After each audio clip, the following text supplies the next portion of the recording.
condiciones de la acción.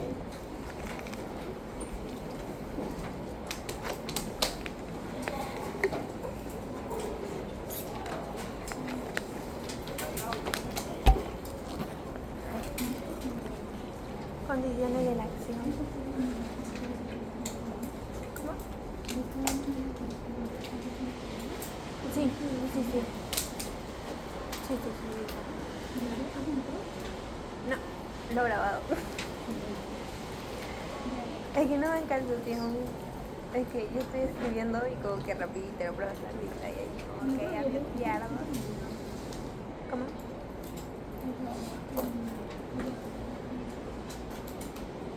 O sea, de ¿dónde está? 1, 2, 3. Todo está combinado. Bien, ¿cuáles son las condiciones de la acción? Lo que justamente conocemos como los requisitos de fondo también, ya se lo conocen. Los requisitos de fondo. Presupuestos procesales de fondo. Son tres.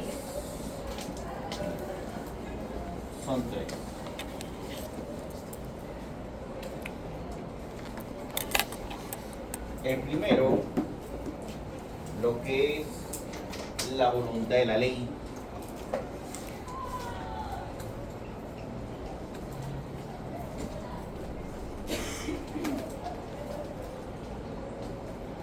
Tenemos lo que es la legitimidad para obrar.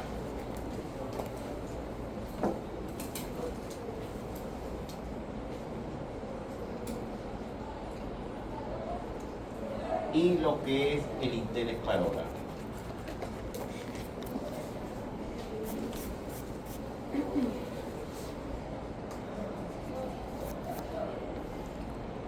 Aquí también es otro de los talones de Aquiles de los abogados. No saben reunir los requisitos de fondo. De tal manera que cuando presentan una demanda, el juez lo declara improcedente la demanda. ¿Y por qué declara improcedente la demanda? Lo declara improcedente porque justamente no están cumpliendo los requisitos de fondo. Están violando un requisito de fondo. Ya sea porque la ley no los ampara, o ya sea porque la ley ha caducado, porque las normas están hechas para entrar en vigencia en determinado momento. Así como entran en vigencia, también pueden perder vigencia, pueden también extinguirse por el tiempo. Entonces, si tú no ejercitas tu derecho en el tiempo que la norma o la ley te indique y tú actúas, entonces estás yendo en contra del requisito de fondo de la voluntad de la ley. De tal manera que el juez dice, el proceso de adulterio, la demanda de divorcio voluntario dice que se demanda a los 6 meses de tener conocimiento de la causa del adulterio o a los 5 años de haberse producido. Entonces tienes todo ese lapso de tiempo para ejercitar tu derecho de demandar divorcio por adulterio. Entonces, ahí tenemos la voluntad de la ley. ¿Qué pasa si tú lo haces luego de esos plazos?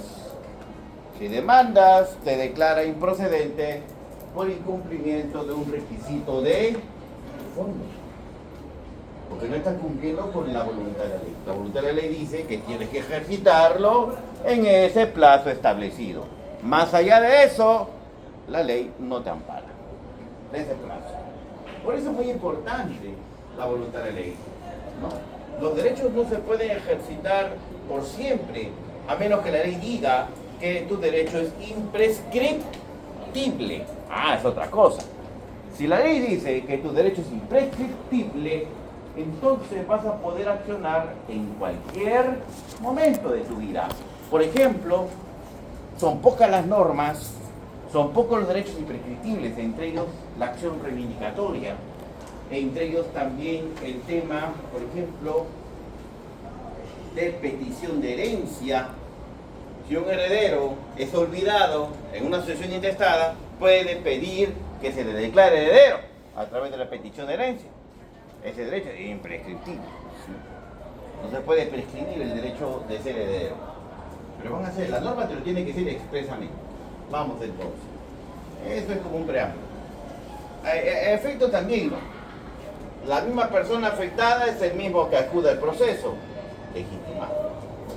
Y asimismo también, la misma persona afectada ha agotado todas las vías antes de acudir al proceso.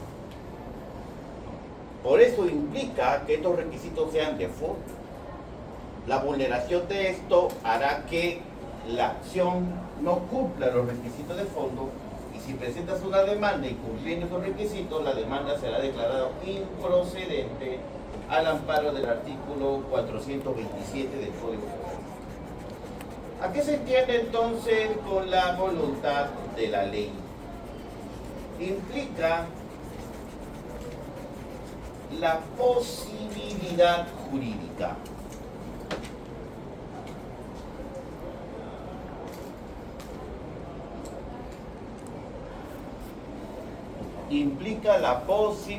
jurídica que quiere decir que sea jurídicamente posible lo que estás pidiendo al órgano jurisdiccional, que la otra parte pueda cumplirlo. Eso implica posibilidad jurídica.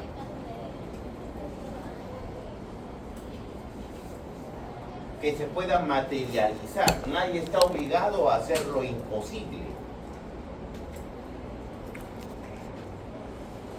Implica también de que tu interés tenga amparo legal.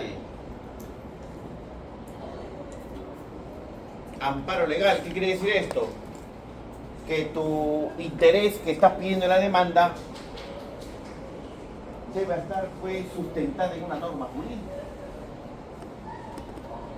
Por eso tú vas a decir, solicito nulidad de acto jurídico al amparo del artículo 219, inciso 1. Entonces, eso implica que hay una norma que ampara tu interés, voluntad de la ley. ¿Y es posible declarar nulo un contrato? Claro que sí, es posible declarar su nulidad. Pero, por ejemplo, si tú pides, solicito que se regrese al estado anterior al daño. ¿Y cuál fue el daño? El daño fue que el determinado camión me quebró la pierna, separando la pierna de mi cuerpo. O sea, su pierna estaba rota, destrozada. Entonces, ¿puede volver al sujeto del estado anterior? Quiero que me regresen al estado anterior al daño. No se puede. ¿Posible o imposible? Esto es imposible jurídico. A lo mucho, ¿qué te van a dar? Una indemnización traducida en dinero. Entonces no hay norma que ampare que se pueda reparar al sujeto en su cuerpo. No se puede reparar su cuerpo. Lo que se repara es el patrimonio. No se repara al sujeto. Al sujeto no se le puede volver al estado anterior. Eso en Perú. Pero ¿en qué pasó en China? En China, un chinito estaba trabajando en una empresa empaquetadora de productos. Usted sabe que por allá, cuando se empaqueta el producto, estaba con film y una cortadora. Entonces pasa la cortadora con el film y en vez de sacar la mano, pone la mano también.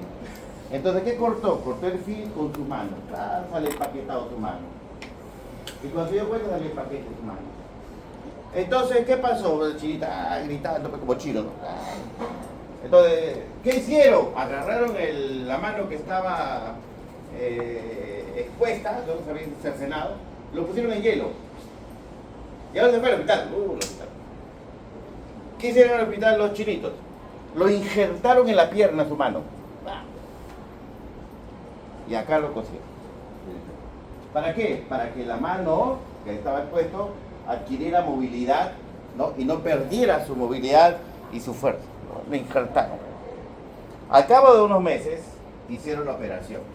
¿Cuál fue la operación? Que la mano que había estado afuera ahora sí adquirió vida porque fue insertado en la misma persona. Lo sacaron de la pierna y hicieron ¿qué cosa? La operación de incrustarlo articulación por articulación, vena por vena. Y el chinito recuperó toda la movilidad. ¿Pasó algo? No pasó nada. Ahí sí se pudo regresar el sujeto al estado anterior al daño. Pero ¿es en dónde? En China fue posible. En Perulandia. No, ¿verdad? Eso va a depender del ambiente social. Por ejemplo, otro caso que hubo fue en China. 57 pisos. ¿En cuántos días se hace en Perú? 57 pisos. Años, ¿verdad? Ya. ¿Qué pasó en China? Lo hicieron en en 19 días. 19 días. Es decir, ¿cuántos por día? ¿Cuántos pisos? Muchos, muy bien. ¿Cuántos pisos? 57 pisos. En 19 días. ¿Cuántos pisos por día? 3 pisos por día. Y lo acabaron. Y el contrato decía, tienen 20 días. ¿Es posible o no? Sí, es posible. ¿Dónde? En China. Perulandia, el mismo contrato. En 20 días, ¿cuántos pisos hace? Ni uno, si lo está acabando recién. Ve, eso depende del ambiente social. Busquen la información, ahora pasado está haciendo chiste. Información serio, hicieron 57. Entonces, acá ¿cuánto demoraron hacer 7 pisos nada más? 4 años. Dijeron más pisos, no más años, mucho tiempo. Los chilitos sí.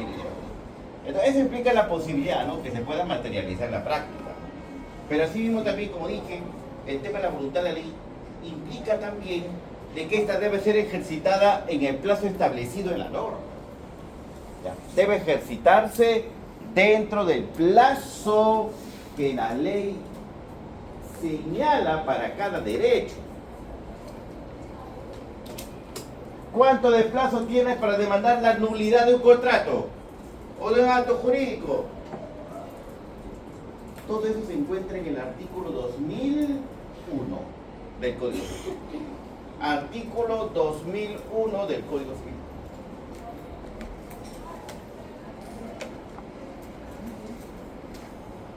Antes el Código Civil lo estarán marcando, ¿no? Todas las normas que estoy dictando. Artículo 2001. Sí, doctora, estamos procesando. No va a ser penal, hay unos locales, no va a ser penal. No va a ser penal. 2001, doctora. Penal solamente tiene 203 artículos, ¿no? Plazo de prescripción. Por favor, doctora. 2001, ¿qué dice y cómo empieza? A ver, por favor, doctora. Plazos de prescripción. Prescriben, salvo disposición diversa de la ley, a los 10 años la acción personal, la acción real, la que nace de una ejecutoria y la de nulidad del acto jurídico. Ahí está. Cuando no me dice prescriben, ¿qué cosa prescribe? ¿Qué cosa prescribe? La acción. Prescribe el derecho de accionar. El derecho de acudir ¿a dónde? Al órgano jurisdiccional. No prescribe el derecho, no la situación jurídica. Prescribe solo la acción. Ya no vas a poder ir al Poder Judicial, demandarlo, porque ya prescribió. De esta manera que entonces, ¿cuánto de plazo tiene para declarar nulidad de un contrato? ¿Cuánto de plazo, doctora? Nulidad de un contrato, desalojo, 10 años, acción personal o acción real. 10 años. Y así en el 2001 hay ciertos plazos para ejercitar el derecho.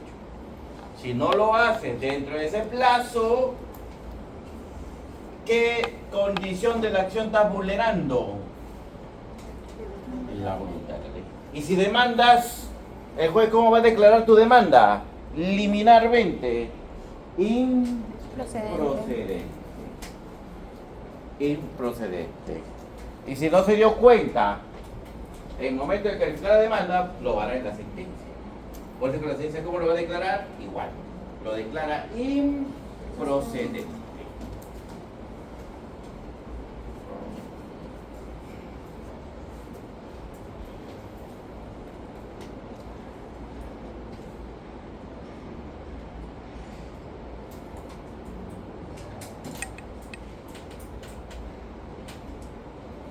siguiente: legitimidad para obrar. Es una institución procesal que permite establecer quién se encuentra habilitado.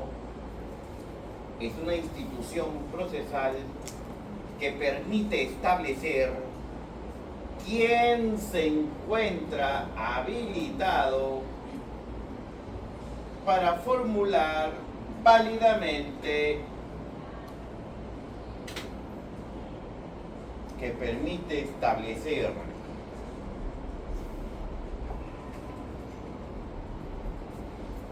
quién se encuentra habilitado para formular válidamente una pretensión en un proceso.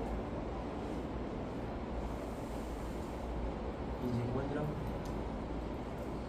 Permite establecer quién se encuentra habilitado para formular válidamente una pretensión en un proceso. Entonces, esta habilitación, muy importante, se encuentra habilitado.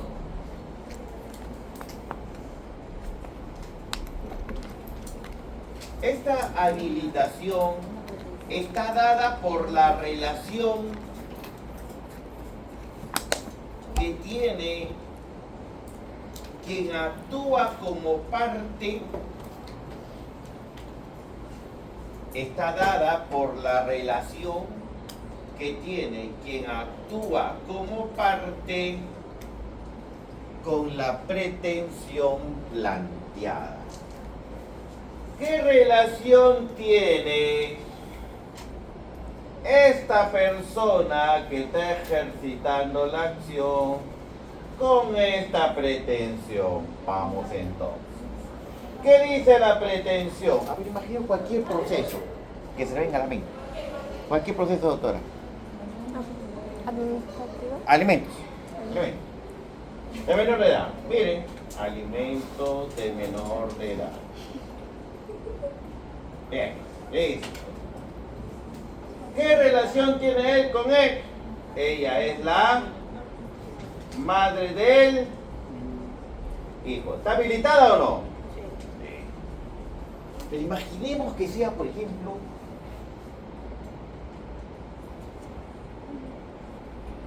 el abuelo. ¿Está habilitado? Antes de la reforma del Código Procesal Civil, que fue hace 2 semanas, el abuelo no estaba habilitado. El único que está habilitado, ¿quién es? El padre o la madre. ¿Para qué? ¿Para hacer una demanda de alimentos? Así es. Ahora, ¿qué dice con la reforma? El abuelo u otros de grado de parentesco, tíos, pueden demandar también alimentos en favor del sobrino o el nieto. ¿Qué le está otorgando el juez entonces a esas personas? Habilitación. Y por tanto, están legitimados. Otro ejemplo. Por ejemplo, una de nulidad de compra-venta. ¿Qué relación tiene este sujeto que está demandando con su pretensión? Señor, yo soy el vendedor. ¿Hay relación o no? Claro, tremenda relación. Y si hay una relación entre quien actúa con la pretensión, entonces ¿qué está probando? Que se encuentra habilitado. Y por tanto, ¿qué está cumpliendo? ¿Qué condición? De la legitimidad para obrar. Bien, otro profesor ya me gustó, profesor. Sí, me continúo. Una de obligación de dar suma de dinero. ¿Ve o no? Pues la doctora es la acreedora, a quien le debe es el doctor. Pero la doctora le cuenta a su novio: oye, no me está pagando mi compañero de clase los que no me hizo la que le prestaba. Pero demandar no implica tanto. No te preocupes, mi amor, yo lo demando. ¿Quién va a demandar? Demanda el novio. ¿Qué relación tiene el novio con la obligación de su dinero? Por tanto, ¿de qué carece? Qué bonito. No hay ninguna relación amorosa, pero eso no cuenta. Dígame, doctora. Ah, esa es otra cosa. Muy bien. De tal manera que vamos a hablar de 3 tipos de legitimación. Pero ese no fue el caso, ¿ah? Correcto. Tengan mucho cuidado con los casos que le voy a dar en la T1. Correcto, tengan mucho cuidado. Por eso le estoy explicando, para que yo esté hablando y ustedes no estén copiando, ¿verdad? Hay legitimidad para hablar de manera directa. Eso quiere decir que ¿cómo es la relación? Directa. Es decir, es el afectado. ¿Quién está demandando? Hay una relación directa entre quien actúa y la pretensión. La relación directa. La otra es la indirecta, o por decirle derivada. Derivada. Derivada. Derivada ¿por qué? Porque como dijo la doctora, puede que la novia diga, no, yo me encuentro en otro país, por ejemplo. Para demandar tengo que estar en el Perú. Entonces le dice a su novio, tú demanda por mí, pero para que el novio tenga legitimidad, ¿qué tiene que otorgarle? Poder. Tenga que otorgarle un poder.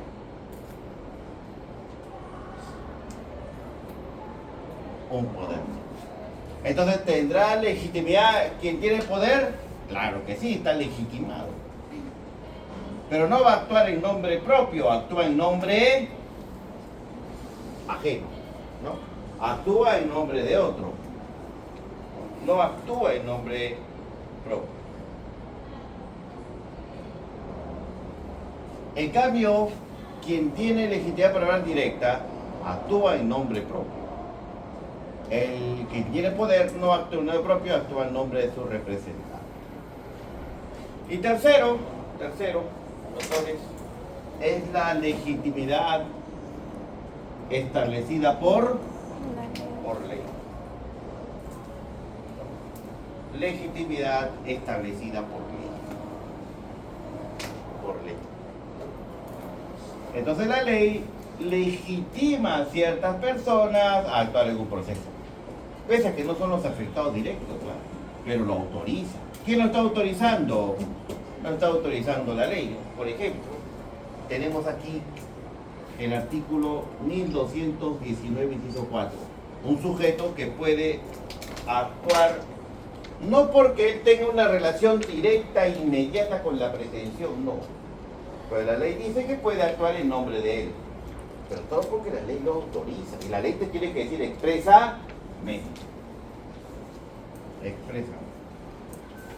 ¿Correcto, doctora? ¿Sí? Entonces, ¿qué es legitimidad para hablar? Establecer la relación entre quien está actuando y la pretensión.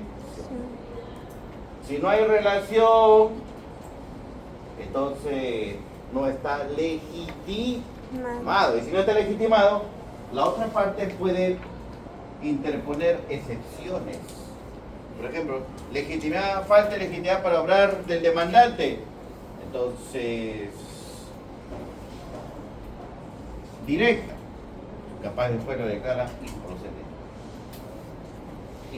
En el caso de la ley puede ser un procurador público. Claro, muy bien, doctora, así es. Así es. La ley autoriza a determinada persona a acudir al órgano jurisdiccional legitimándolos. Muy bien, doctora. Pero lo dice la ley de manera expresa. No se puede deducir. No cabe legitimación tácita. La legitimación para hablar tiene que ser expresa.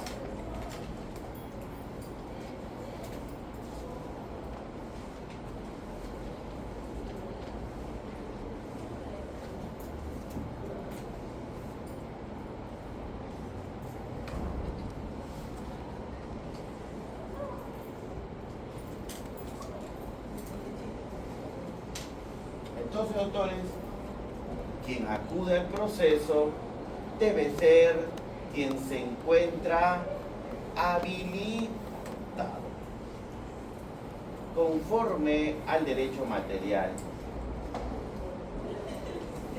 Quien acude al proceso debe ser quien se encuentra habilitado conforme al derecho material a solicitar se aplique el remedio.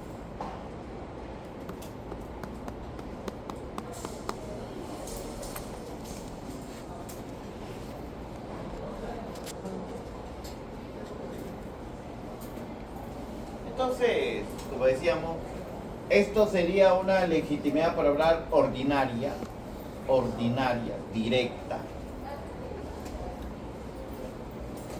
Es decir, quien alega ser titular del derecho material es quien va a formular la pretensión, esta relación directa. Quien alega el derecho material es quien también formula la pretensión. De tal manera que él va a ser quien va a recibir los efectos de la sentencia, le va a afectar la sentencia directamente.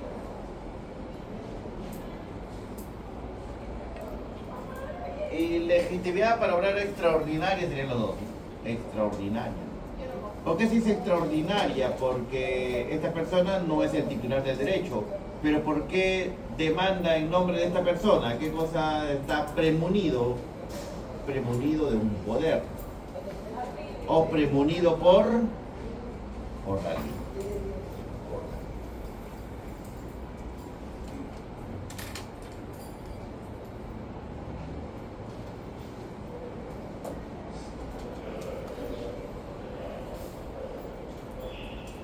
Siguiente, el interés para obrar. Es considerado también como uno de los presupuestos para que la relación procesal sea válida.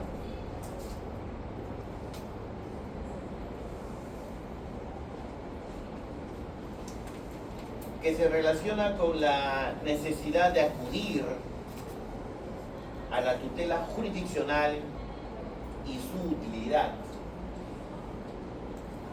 Se relaciona con la necesidad de acudir a la tutela jurisdiccional y su utilidad. Necesidad de Se relaciona con la necesidad de acudir a la tutela jurisdiccional y su utilidad. En atención a ello, entonces, doctores, existen dos formas de concebir al interés para obrar.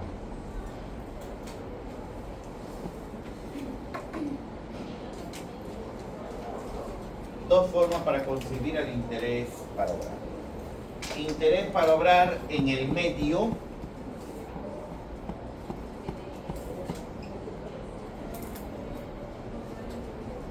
Interés para obrar en el medio. Interés para obrar en el resultado.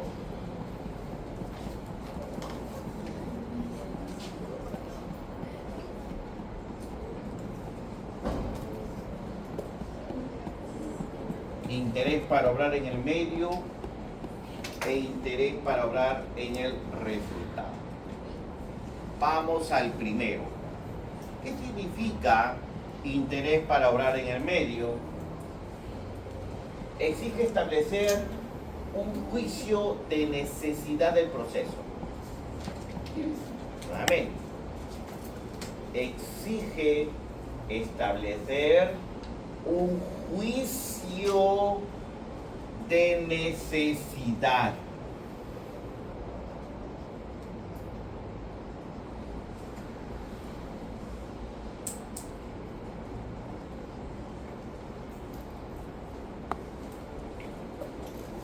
Exige establecer un juicio de necesidad del proceso. ¿Qué quiere decir esto, profesor? Quiere decir que se trata de determinar que no existe otra vía distinta al proceso,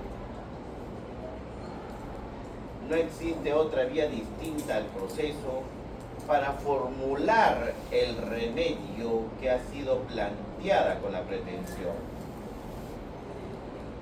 No existe otra vía distinta al proceso para formular el remedio que ha sido planteada con la pretensión.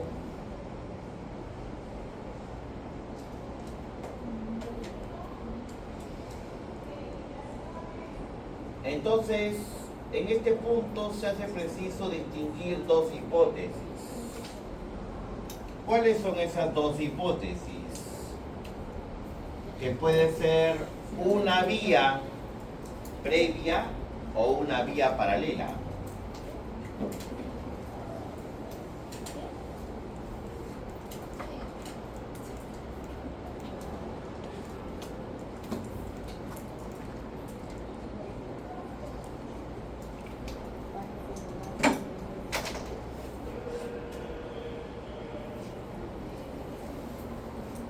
Nótese, la única vía para solucionar o satisfacer su interés, ¿cuál es? Acudir al proceso. Eso implica interés para obrar. Yo ya agoté todas las vías. La única vía para resolver mi conflicto es acudir ¿a dónde? Al órgano jurisdiccional. Pues. Eso implica interés para obrar.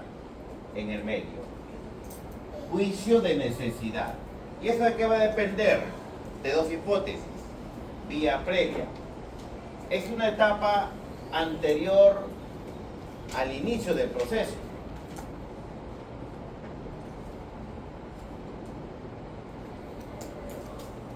Es una etapa anterior al inicio del proceso que puede ser regulada como necesaria o facultativa.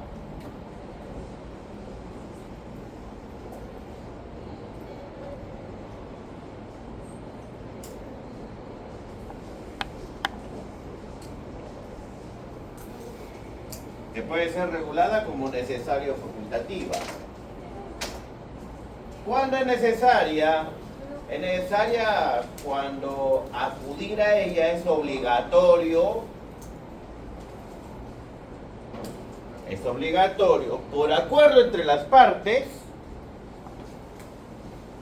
o es obligatorio por ley.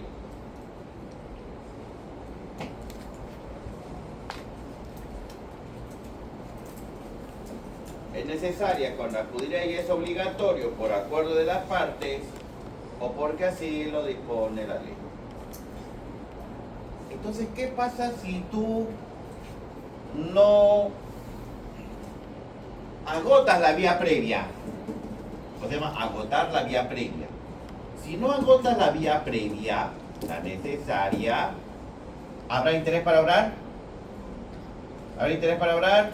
No. No hay interés para obrar porque no has agotado la vía previa. Por ejemplo, en el contrato dicen, antes de acudir al órgano jurisdiccional, la parte que quiere resolver el contrato, y así está en la cláusula, tiene que dirigir una carta notarial para negociar. Entonces imagínate que la otra parte nunca le mandó una carta notarial para negociar y de frente ¿qué hizo? La demanda. Y demandó. Y después de momento lee la cláusula contractual, ¿con qué se va a encontrar? Que no se ha cumplido con la vía previa establecida en el contrato. ¿Y cómo va a declarar la demanda? En sus inicios, improcedente. ¿Por falta de qué? Por falta de interés. Porque puede que en la negociación puedan haber solucionado el conflicto. Tenían la posibilidad de solucionar. Entonces, lo correcto, autores, es lean el contrato. Si tu cliente dice, hemos celebrado un contrato de obligación sobre dinero, un contrato de arrendamiento, cualquier contrato, lean las cláusulas. No vaya a ser que ahí exista, ¿no?, una vía previa antes de acudir al proceso. Una vía previa. Si el contrato no lo está, ¿qué tienes que revisar ahora? La ley. ¿Y qué ley? la ley de conciliación. Entonces el otro día un abogado me dice, doctor, tengo una audiencia preliminar del juicio oral civil de otorgamiento de escritura pública. Ah, mira, qué bonito. Estudiante de un abogado, dedica a litigación civil.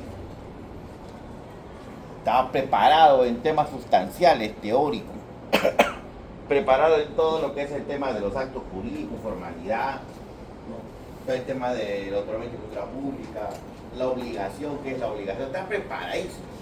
Entonces pagan la audiencia. 10 minutos para que el abogado sustente, entonces él es el demandante. Sustente impecablemente, ¿no? Su sustento, porque la otra parte y está obligado a otorgarle la escritura pública al demandante. ¿Dónde se encuentra la obligación? Está en el contrato, está en la ley, en el Código Civil. Entonces sustenta todo muy bien. Igual demandado, hay debate, le gana el otro abogado el debate. Cuando el juez revisa los requisitos, ahí encuentra que el otorgamiento de escritura pública es materia conciliable de manera necesaria. ¿Y qué cosa no agotó el abogado demandante? No agotó la vía, le preguntó, ¿y dónde la conciliación? Uy, me olvidé, señor. Nunca le invitamos al demandado. ¿Qué cosas no agotaron? ¿Qué cosas no tenía el demandante entonces? ¿Cómo declarar el proceso? El proceso. Nulo todo lo actuado. Devuelva sus anexos. Todo su impecabilidad que había hecho su audiencia oral, todo, quedó ahí, cero. Vuelve usted a demandar, señor, pero primero que tiene que acudir a dónde. Acude usted a la conciliación, que vaya o no vaya a otra parte es un problema. Pero usted tiene que agotar, ¿qué cosa? Agote la vía previa. Y la ley dice, los procesos civiles, otorgamiento de escritura pública, se requiere para ir al proceso judicial materia conciliatoria. Materia conciliatoria. Entonces, no agotar la vía previa implica ausencia de interés para obrar. Es facultativa, segundo, es facultativa cuando la ley o el acuerdo,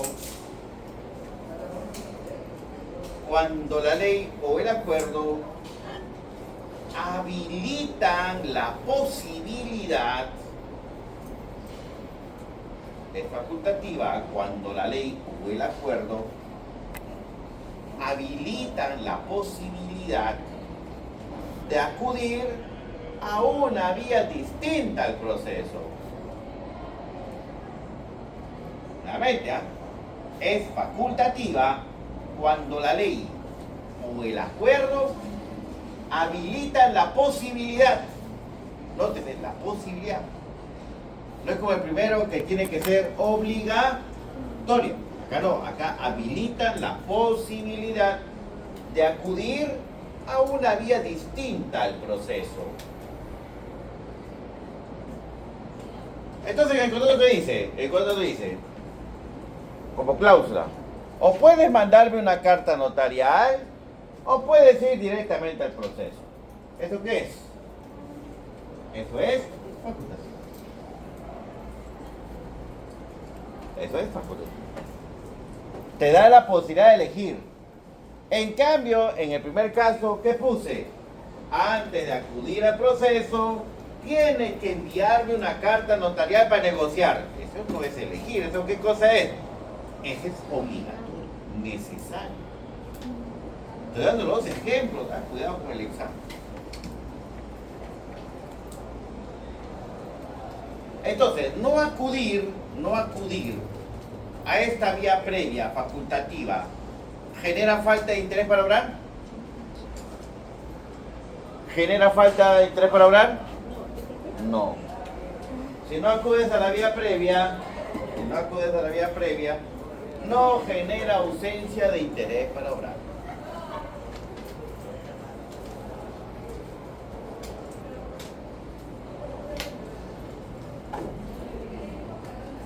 Entonces, en estricto, ¿qué cosa es vía previa? Es una barrera. Es una barrera para acudir ¿a dónde? Para acudir al órgano jurisdiccional. ¿Dónde se encuentra esa barrera? O se encuentra en el contrato o se encuentra en la ley. Pero es una barrera. Así, por ejemplo, cuando se encuentra, pues, como, por ejemplo, en barrera burocrática, ¿no? ¿Qué implica una barrera burocrática? Implica que se ha dado nacimiento, ¿no?, a un impuesto, por ejemplo, un caso que tuve, se dio nacimiento a un impuesto, ¿no?, del gobierno regional para el cobro a barcos marítimos o a empresas aerolíneas, cuando se sabe, se tiene conocimiento, que solo se puede crear impuestos por ley, por decreto supremo, no por órganos administrativos municipales o regionales. ¿Y qué estaban haciendo los barquitos? Estaban pagando ese impuesto. Barrera burocrática. ¿Qué haces? Interpones, pues, o un procedimiento administrativo sancionador. ¡Pac! Antes que viene copy, señor de copy, me están cobrando un impuesto que no fue hecho por el decreto supremo. Entonces, barrera burocrática, déjese de cobrar. Entonces, ¿qué pasó? El Estado, pese a que le habían comunicado, ¿no?, de que no debe cobrar, siguió cobrando por 8 años más.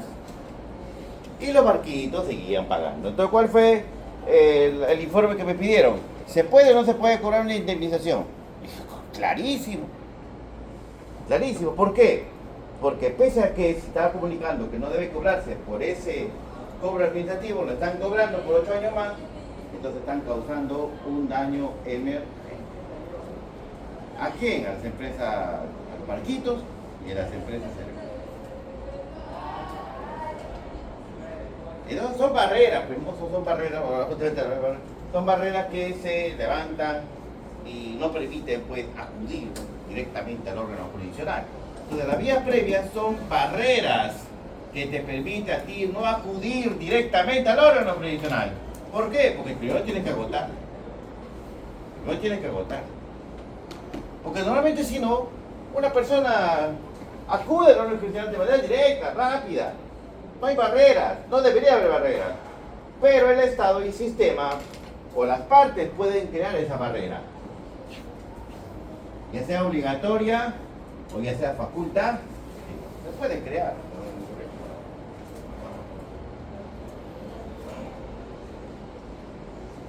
Listo, esa es vía previa. Siguiente, vía paralela. La vía paralela supone la existencia, y esto quiero que quede bien claro, supone la existencia de dos procesos distintos. Supone la existencia de dos procesos distintos en los cuales es posible formular la pretensión que ha sido planteada.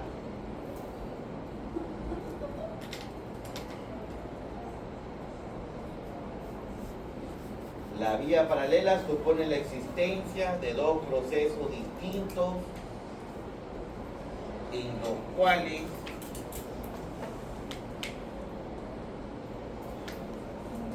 es posible formular la pretensión que ha sido planteada.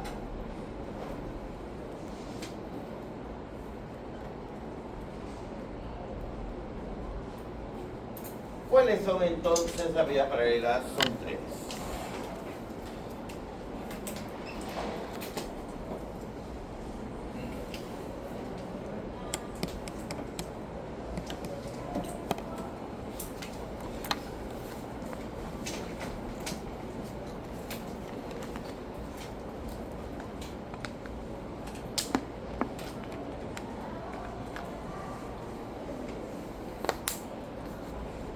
Nótese. Tienes dos vías para acudir al órgano jurisdiccional. Cuidado que acudas a los dos, porque eso sería vía paralela. ¿Se puede hacer 2 o 3 casos utilizando distintos jueces? Juego de alimentos. La te pueden demandar en Puente Piedra. Pero el demandado viene en Los Olivos, también demandan Los Olivos, trata de demandar 2 veces. ¿Se puede hacer eso? No se puede hacer. No pueden ustedes activar procesos donde ustedes quieran y cuantas veces quieran y al mismo tiempo. O sea, paralelo, ¿qué quiere decir? Que hay dos procesos llevándose al mismo tiempo, con la misma pretensión. Pues dice dos procesos distintos en los cuales es posible formular la pretensión. Entonces, ¿qué sucede? Por ejemplo, la doctora acreedora y el doctor le debe. Pero esta es una acreedora que es muy desconfiada. Entonces dice, ¿sabe qué? Fírmame una letra de cambio. ¿Por qué? Porque si sabe que si firma una letra de cambio, acudir a un proceso judicial ejecutivo es mucho más rápido que acudir a un proceso de conocimiento o abreviado sumarísimo. Entonces le firma la letra de cambio. Listo. Con la firma de la letra de cambio, la doctora tiene para activar el proceso ejecutivo, en caso no le pague, que es una vía rápida. Pero a su vez puede activar el proceso de conocimiento, el ordinario. Entonces tiene dos vías. ¿Utiliza las dos? No puede utilizar las dos. Vamos al primer supuesto. Primer supuesto. Si existen dos vías posibles,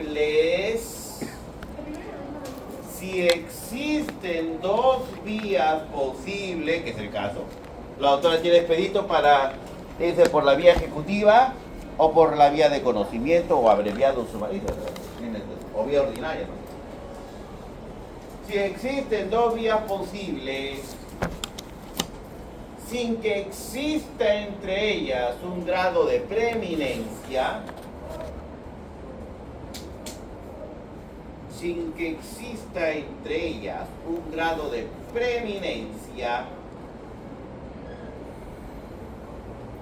basta con que el demandante acuda a una.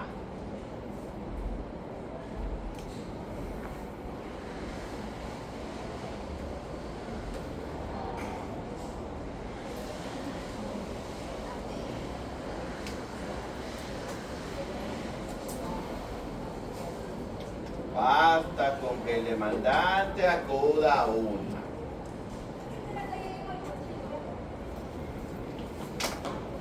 ¿Qué pasa si acude a las dos? Al ejecutivo y al conocimiento a la vez. ¿Qué cosa existirá?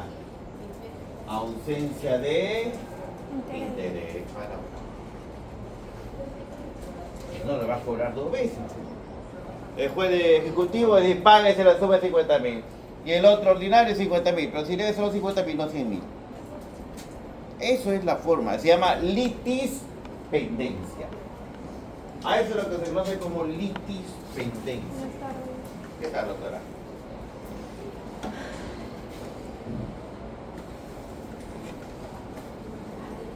Dos vías posibles sin que exista entre ellas un grado de preeminencia. No hay preeminencia.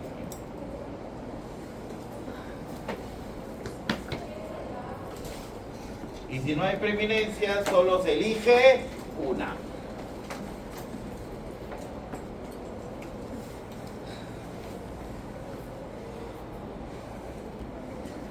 Se elige las dos. ¿Cuál es el efecto? Habrá litispendencia y por tanto ausencia de interés. Siguiente hipótesis. Si existen dos vías posibles,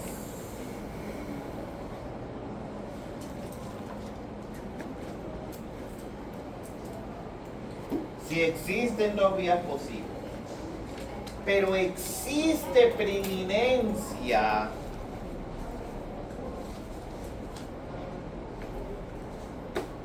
no es como la anterior, ¿no? No había preeminencia. Existe preeminencia de una de ellas, el demandante tiene que acudir a la preeminente.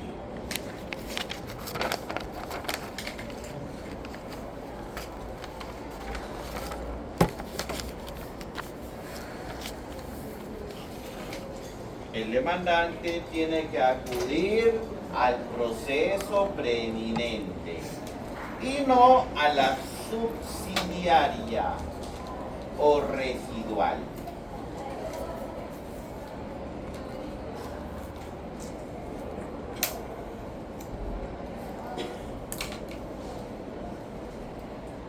Se da en la práctica muchas veces. Cuidado con los abogados que aplican esto. Fíjense entonces, por ejemplo, casos que he tenido, más que todo en los derechos de propiedad. En los derechos de propiedad. En los derechos de propiedad, acciones reales. ¿Está llevando reales o ya llevaron? ¿O está llevando reales? ¿Hasta llevando reales, no? A ver. Entonces, de las acciones reales, la propiedad no solamente está protegido en el Código Civil, en realidad es una protección constitucional. Artículo 70 de la Constitución Política. No tiene protección constitucional. Solo que la opción dice toda persona tiene derecho a la propiedad. El encargado de desarrollar su teoría, los alcances, los límites y sus instituciones del Código Civil. Pero tiene protección constitucional. Entonces, nadie puede ir en contra de una vulneración de la propiedad porque si no vulnera un derecho constitucional, fundamental. Bueno, entonces, ¿qué había pasado en el caso concreto? En el caso concreto, una persona había sido desalojada, ¿no?, de su predio. Desalojada de su predio. Entonces, frente al desalojo de su predio, ella tiene dos vías para recurrir: defenderse ante el proceso de desalojo, el mismo proceso, o irse a la vía constitucional a través de un amparo. Miren, tiene dos vías, igualito, como dije, hay dos vías posibles. Tiene la vía ordinaria del Código de Proceder Civil y tiene la vulneración de un derecho constitucional a la propiedad. Entonces también tiene la vía constitucional. Pero aquí sí existe preeminencia. ¿Cuál? El mismo Código Procesal Constitucional dice que el proceso de amparo es residual, es subsidiario. Es decir, solo se actúa cuando ya no hay otra vía para solucionar tu derecho fundamental. A eso se refiere con agotarla, una vía paralela. En la vía paralela o eliges o la ley te impone elegir. Y tienes que elegir la preeminencia. Entonces, ¿qué pasa? Que los abogados se van por la vía constitucional. De frente, acción de amparo. Y el juez, ¿qué dice acción de amparo? Y el juez dice: señor, usted tiene primero que resolver su conflicto en la vía civil, porque hay un proceso de desalojo que no ha concluido con una sentencia. Conclúyelo, y si no le dan la razón, recién a dónde tiene que acudir. Recién acude a la vía constitucional porque es una vía residual. Elige la preeminente. Entonces es muy importante elegir la preeminencia. La preeminencia es la vía procesal civil. Residual, la vía constitucional. Por eso es que nosotros los abogados esperamos primero que el juez no nos dé la razón en la vía civil. Y si esa vía civil, esa sentencia, vulnera un derecho constitucional a la propiedad o a la herencia, recién ¿a dónde acude? Acudes a la vía de amparo. 60 días tiene para demandar la acción de amparo. 60 días. Entonces muchos abogados se lanzan quebrantando esto. ¿Qué pasa si elige la subsidiaria? ¿Falta de qué? De interés para otro. Porque no has agotado o hay una vía preeminente que tienes que terminar.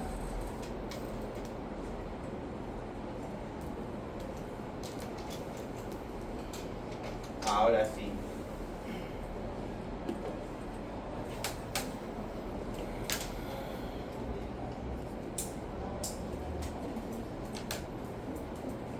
Una vez determinado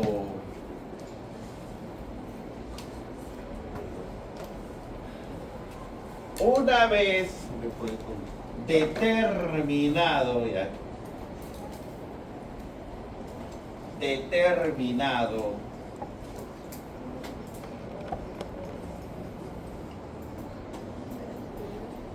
una vez determinado que existe interés para obrar en el medio, recién podemos analizar el interés para obrar en el resultado.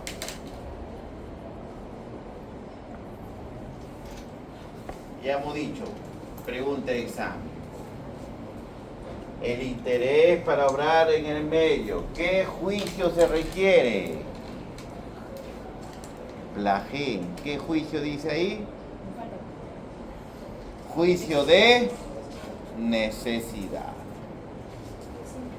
En el interés para obrar en el resultado no supone un juicio de necesidad, sino un juicio de utilidad.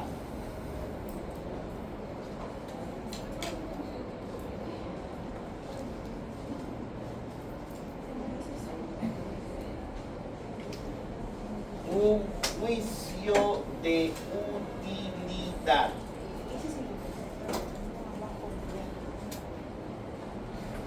Respecto de la pretensión que ha sido planteada.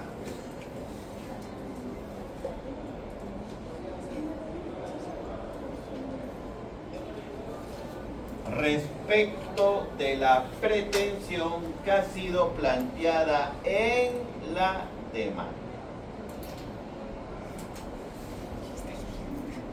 ¿Qué quiere decir esto, profesor?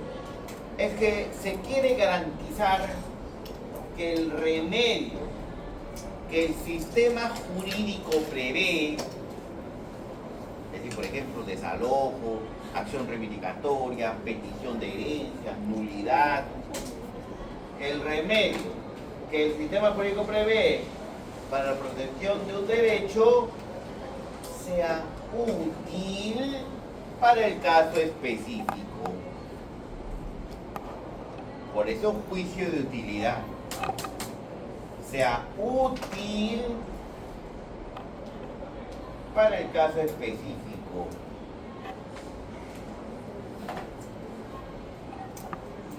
Lo que queremos decir es que no debe aperturarse o llevarse a cabo procesos pues ¿no? Infructuosos, inútiles, que no van a llevar a ninguna utilidad.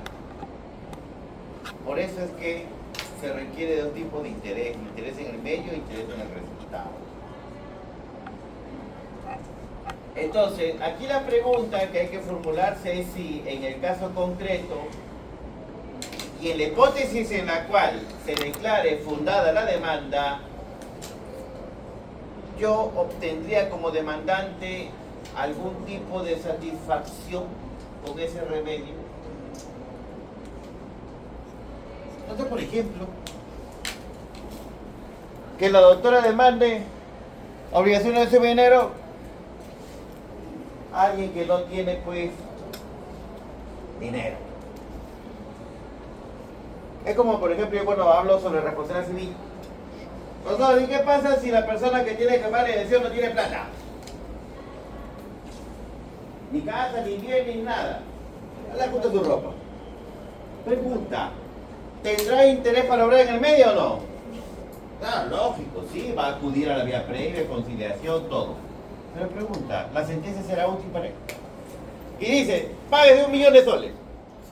1 millón de soles, qué chévere, va a pagar 1 millón de soles.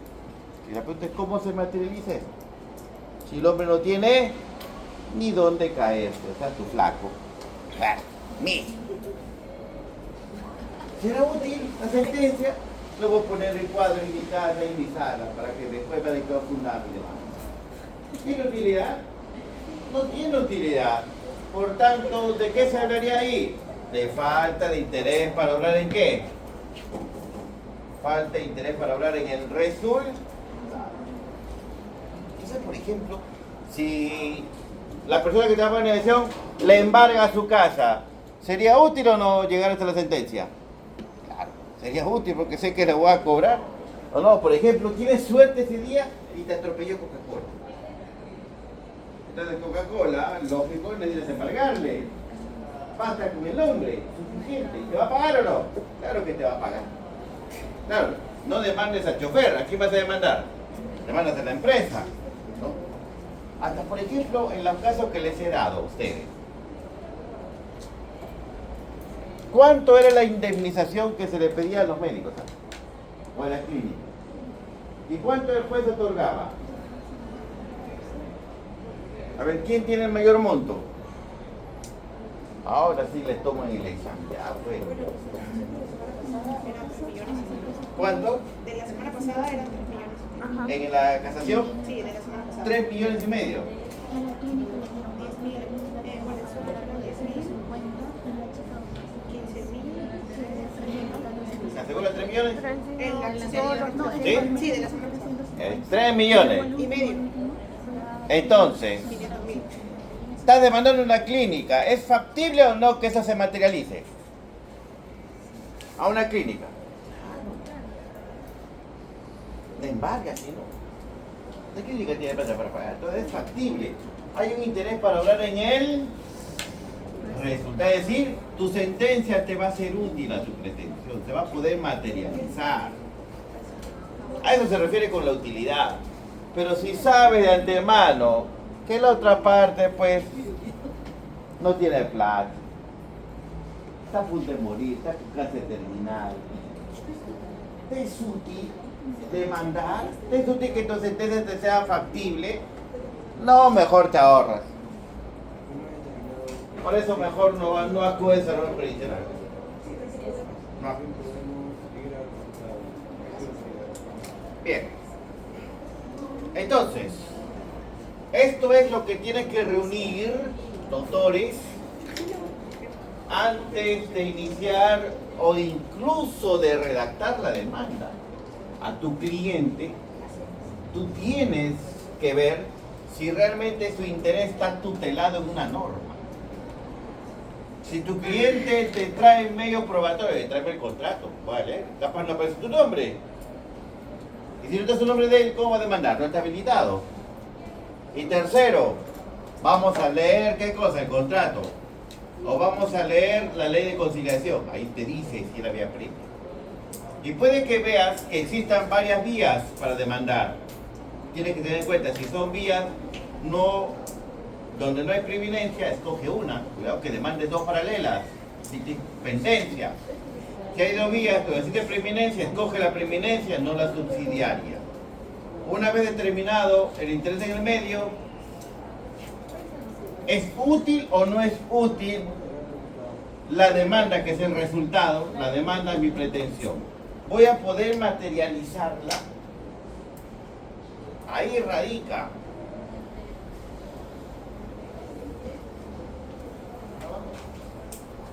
Ahí radica, doctores, el tema. Hasta aquí entonces todo lo que tienen que saber sobre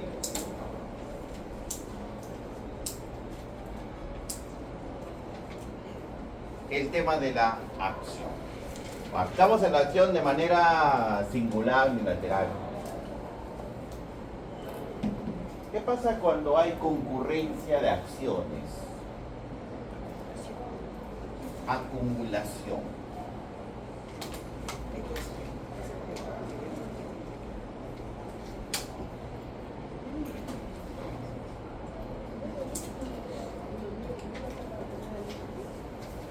Esto en realidad tiene que ver, la acumulación va a depender si es que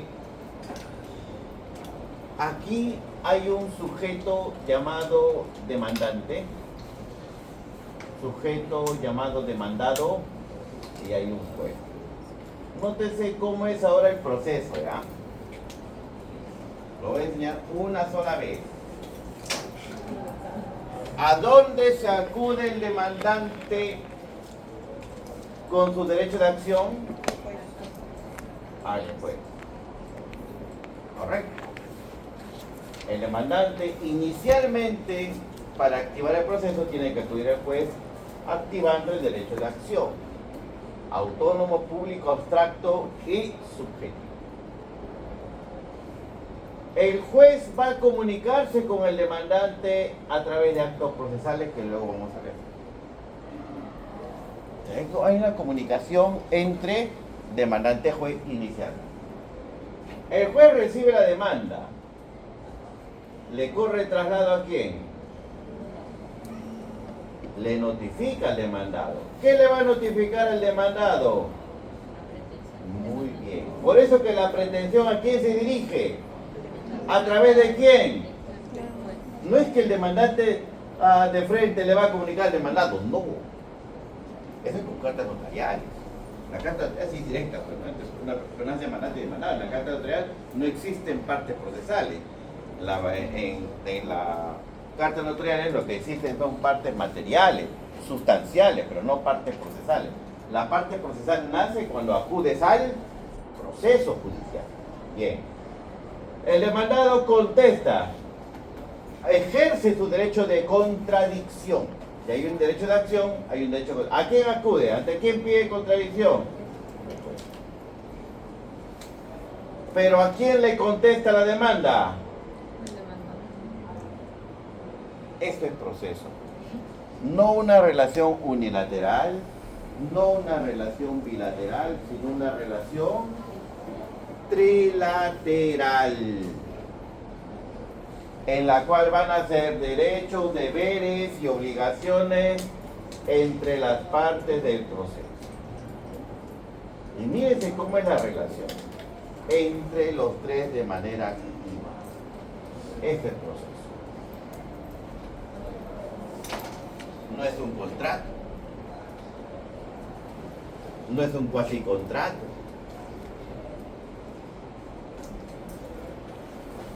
un demandante, un demandado, una pretensión. Eso es lo más sencillo de un proceso, pero ¿es el más común? No, es la excepción. La excepción es que en un proceso existe un demandante, un demandado y una pretensión. ¿Cuál es la regla? La regla es que exista más de un demandante, más de un demandado, o exista varios demandantes, varios demandados y varias pretensiones. ¿A eso cómo se le llama?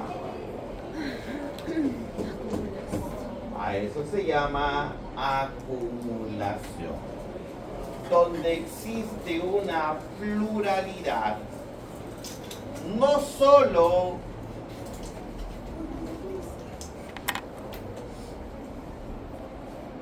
de sujetos, sino también de objetos del proceso. Cuando uno deja este proceso, está hablando de la pretensión. De tal manera que, cuando hablamos de una acumulación de sujetos, se le llama acumulación subjetiva.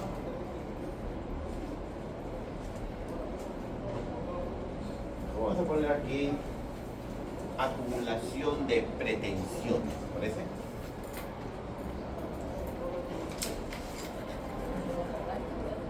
Acumulación de pretensiones.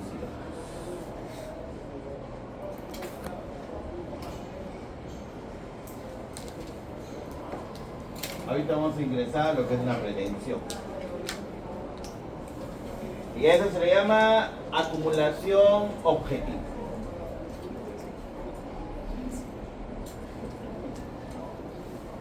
¿Correcto? ¿Está claro hasta aquí? La acumulación significa pluralidad. Acumular significa que no va a haber un demandante, un demandado y una pretensión, sino va a haber una pluralidad de ellas. ¿No? Una pluralidad. Y la regla es que en realidad los procesos sean complejos. Puede haber varios demandantes, un demandado. Puede haber varios demandados, un demandante. Puede haber varios demandantes y varios demandados. Puede haber una pretensión o varias pretensiones. Correcto. Entonces, si hay una pluralidad de sujetos, ¿cómo se llama eso? Si hay pluralidad de sujetos, ¿cómo se llama? Acumulación subjetiva. Si hay una pluralidad de pretensiones, ¿cómo se llama? Acumulación objetiva. ¿Correcto? Bien. La idea es que sepan acumular. Porque si no acumulan bien, el juez les va a rechazar su demanda. Es saber acumular. No es decir, pido resolución, indemnización y pago de frutos. Hay tres pretensiones y te va a decir el juez, ¿y cuál es la principal? ¿Cuál es la accesoria? Uy, no sé, usted decida. Decido declarar improcedente. No van a decir rechazarte más bien, en vez de admitirlo. Eso implica acumulación. Saber acumular los procesos, acumular la pretensión, acumular los sujetos. No todos los sujetos tienen la misma condición. Por eso les he entregado no el tema del caso, porque no todos tienen la misma condición.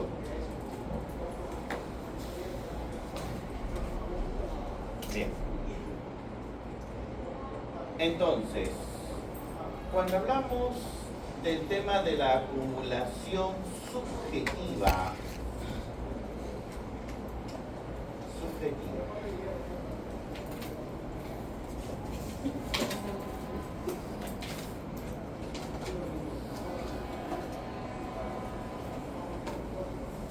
a eso es lo que se le conoce como litis consorcio.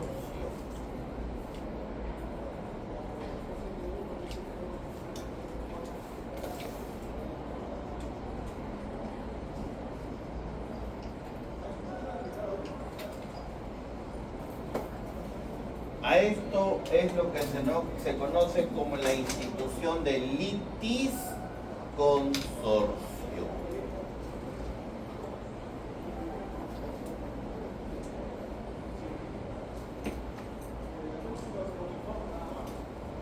¿Qué implica litis consorcio? Implica la existencia de varios sujetos en una misma posición de parte.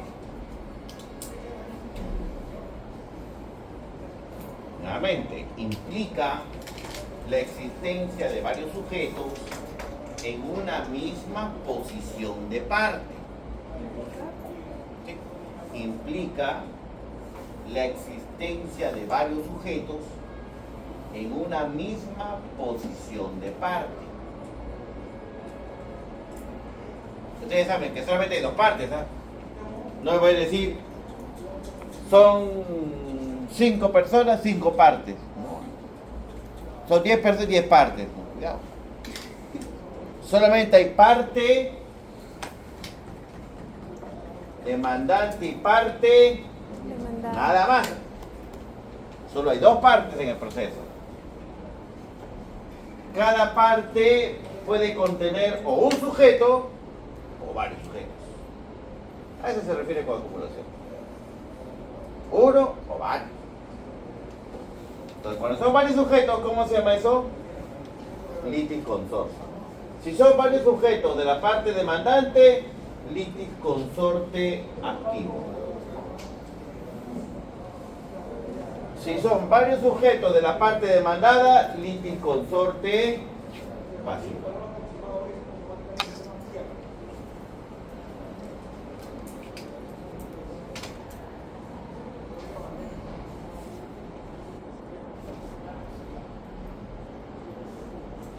Profesor, ahí te la agarro. A ver, ¿qué pasa si hay litis consorcio activo y pasivo? ¿Cómo se llama eso? Listo. Si hay varios sujetos en la parte demandante, varios sujetos en la parte demandada, se llama litis consorcio mixto. ¿Ah? Como tu ceviche mixto.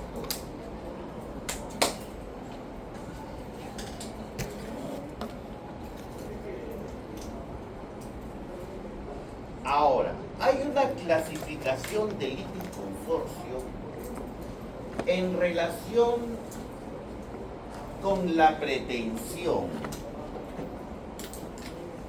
en relación de los sujetos con la pretensión,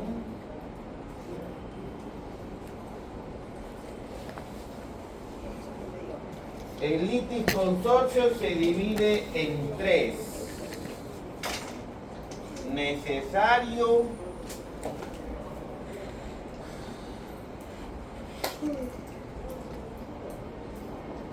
facultativo y cuasi necesario.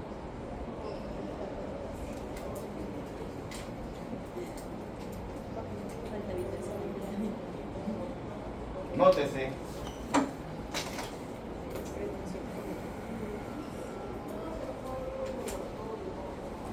Los sujetos en relación con la pretensión pueden ser necesario, facultativo o cuasi necesario.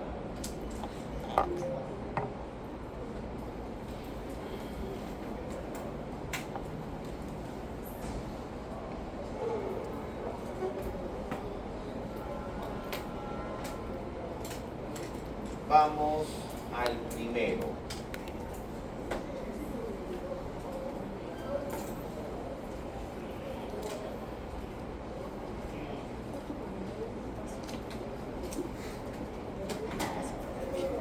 Bien. ¿Cuándo habrá litis consorte necesario? Se dan aquellos casos en los que para que el remedio que se plantee la pretensión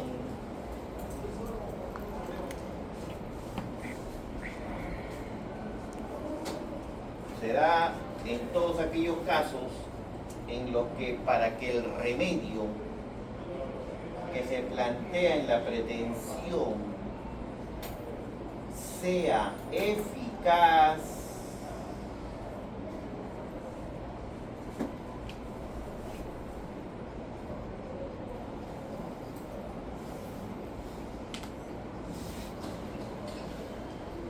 es decir, para que el remedio surte efectos jurídicos, se hace preciso que en el proceso estén varios sujetos. Se hace preciso que en el proceso estén varios sujetos.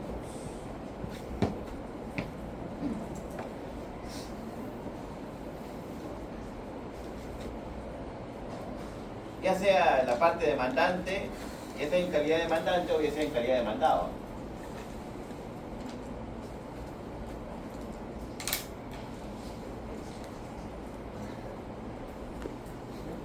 ¿Qué quiere decir? Que tienen que estar todas las personas. Si no están todas las personas, el juez puede rechazar la demanda, desestimar la demanda. Entonces es muy importante, pues se llama necesario. Tienen que acudir al proceso.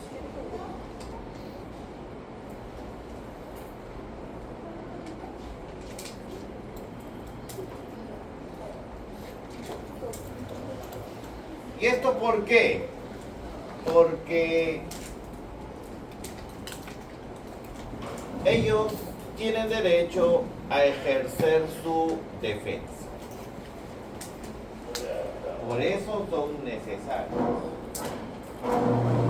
Tienen que ejercer su derecho de defensa.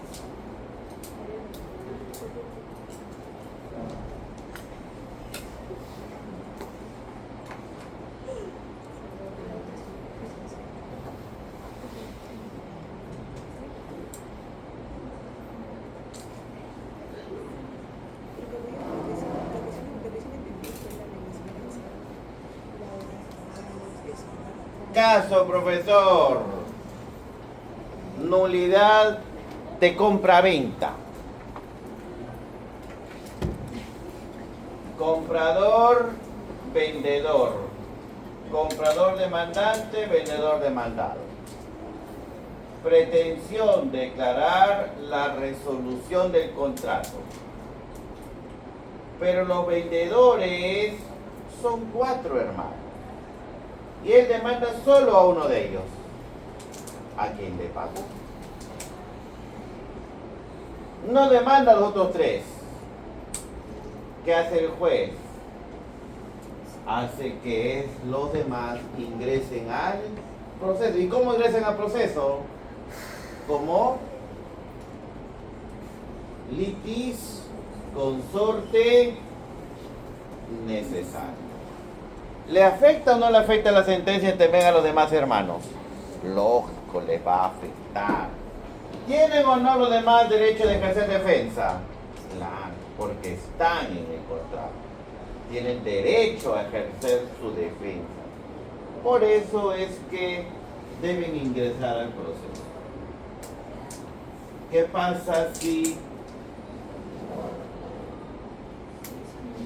te das cuenta recién el juez en la sentencia que no se ha notificado a otras 3 personas, declara nulo todo y se les vuelva a notificar, como pasó en un caso de, por ejemplo,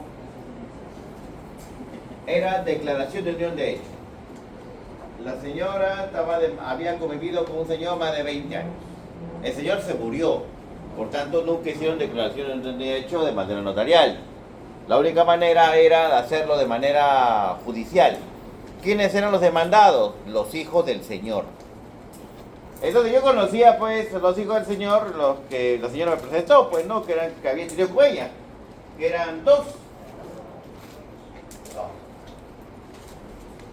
Llegamos a audiencia de pruebas en la cual ellos eran testigos, los hijos, demandamos a ellos para que ellos dijeran, pues no, así era, tu mamá convivió con mi papá, tienen más de 2 años juntos, todo.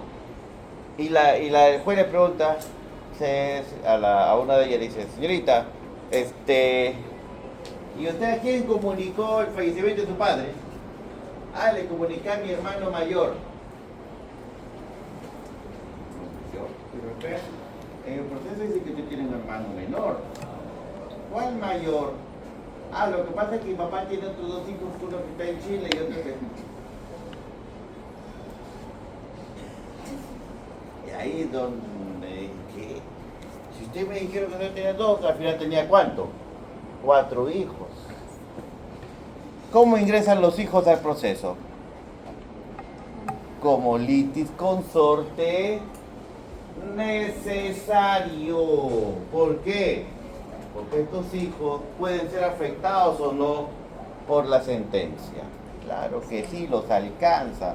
Y tienen que ejercer su derecho de defensa. El juez declaró nulo todo, notifíquese a los otros hijos.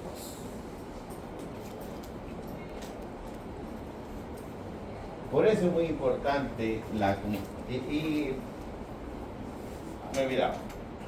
Asimismo, y esto bueno, no es tan esencial, pero bueno. ¿Sí? La acumulación subjetiva puede ser originaria o puede ser sucesiva. Originaria, ¿qué significa originaria? Bueno, originaria quiere decir que en la demanda notificas a todos ya, pues. A los 4 hermanos, a los 4 hijos. Eso es originariamente, acumulaste a todos. Pero sucesivo quiere decir que en la demanda tú has demandado solamente a uno, pero en el proceso se van a añadir. Eso se llama acumulación sucesiva. En el proceso se van a ir añadiendo. Y eso pasa, pues. Se van añadiendo a veces más personas. Así como se van añadiendo más pretensiones. Facultativo. Este consorcio facultativo se trata de un supuesto de acumulación de pretensiones,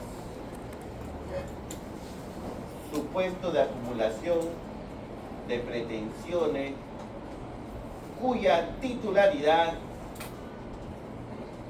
le corresponde a distintas personas. Se trata de un supuesto de acumulación de pretensiones cuya titularidad le corresponde a distintas personas, activa o pasivamente. ¿Titularidad? Sí. Cuya titularidad le corresponde a distintas personas.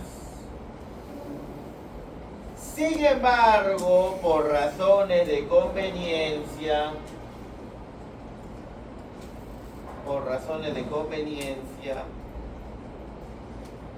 eficacia o seguridad jurídica,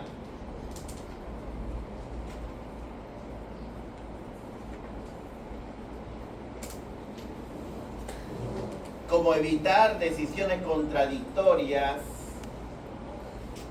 o incongruentes. Sin embargo, por razones de conveniencia, eficacia o seguridad jurídica, como evitar decisiones contradictorias o incongruentes, se decide plantear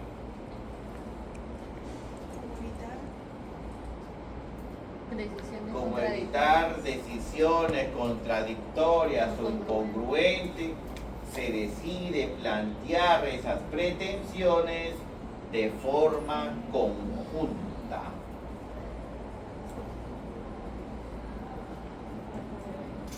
Doctores, en el primer caso, aquí existe cotitularidad.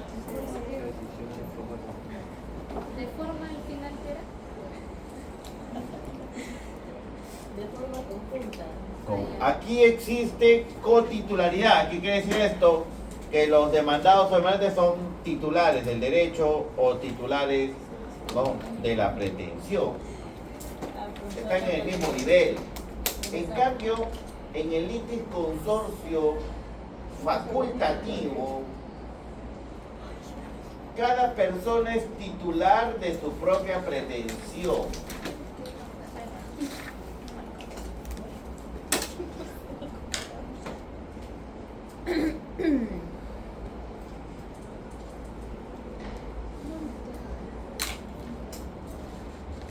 Cada persona es titular de su propia pretensión.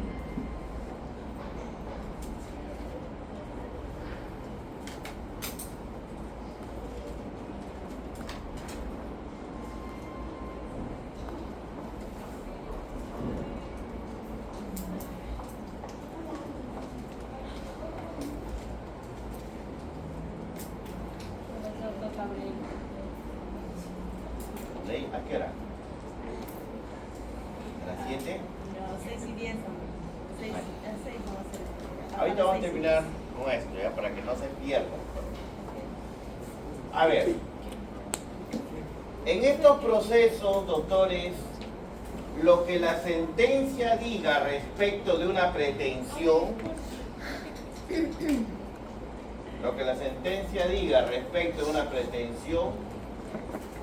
solo afectará al titular de dicha pretensión. Lo que la sentencia diga respecto de una pretensión solo afectará al titular de dicha pretensión.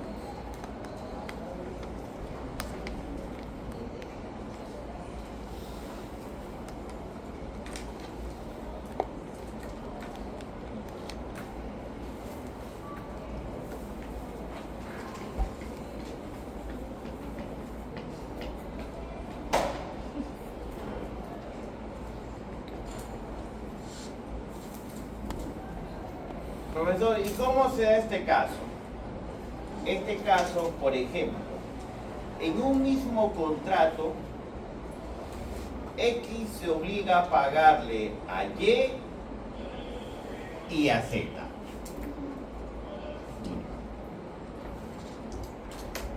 X se obliga a pagar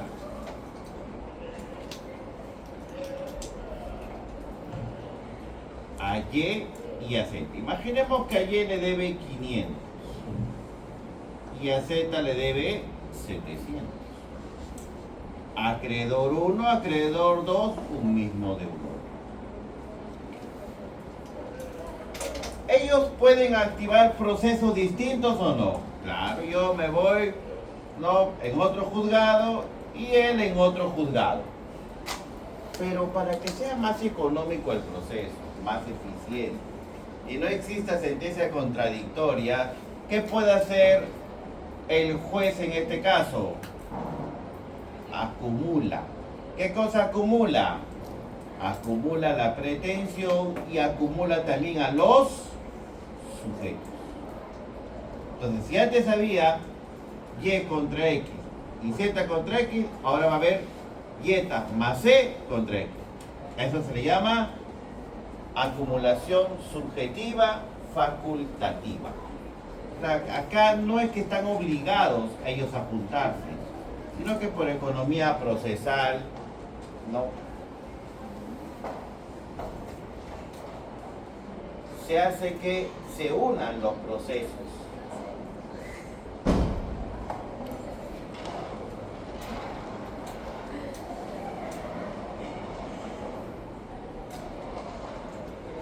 Doctores, vamos al receso y regresamos con lo siguiente.